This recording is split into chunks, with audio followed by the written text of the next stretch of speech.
Am I the a-hole for cutting my dad out of my life? My parents got divorced when I was 8 and ever since then my dad and I haven't had much of a relationship. He never fought for any kind of official custody, so I would just visit him kind of randomly when he and my mom decided it was time, maybe once a month or so. He'd always end up yelling at me about something stupid and he always treated me like I was a lot younger than I was like. When I was a teenager I had to ask him permission to use the home phone, for example. Once I got older he moved about an hour away from my mom and I pretty much stopped seeing him. We didn't have much contact when I was in college except for calling each other on our birthdays and stuff like that, and I'd usually meet him at a restaurant for lunch when I was home for the holidays. He did offer me money several times while I was in college, actually large amounts of money, which is why I feel kind of crappy about this whole situation I guess, but my mom is very generous and I also had scholarships from school, so I never took him up on it. I don't think he paid her any child support or anything while I was growing up either, but I'm honestly not sure. After college I got into law school really close to where he's living now. I didn't get the kind of scholarship money for law school that I did for college and my mom really couldn't afford to help me out that much anymore, so when my dad offered to let me live with him I agreed. I did insist on paying rent, though I'll be honest it's way less than I would pay if I lived on my own and for utilities and food and stuff like that,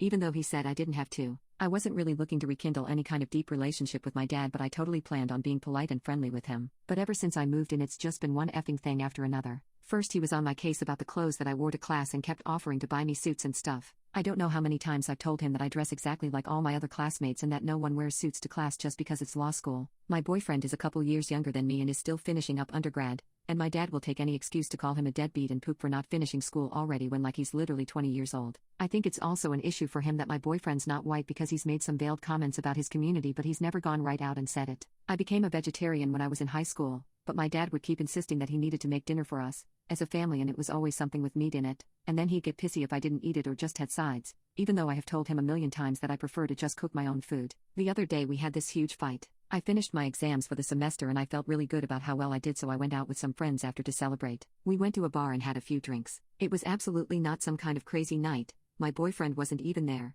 so it's not like I was getting wasted and I was back home before midnight. My dad was waiting up for me even though he usually goes to bed early, and he absolutely freaked out, asking me why I didn't answer his text and telling me how irresponsible it was for me to go out and how I was going to fail out of law school or get roped because I'm too small to defend myself. I told him I was absolutely done with him, that I was moving out as soon as I got some money together, and after that I no longer wanted him in my life. I felt good about that decision at the time, but to be honest, I had been drinking obviously, and in the light of day I started to feel kind of guilty. Some of my friends think I was too harsh on him because he has offered me money and he did let me live in his house, but I just don't know how much more of this I can take. Am I the a-hole?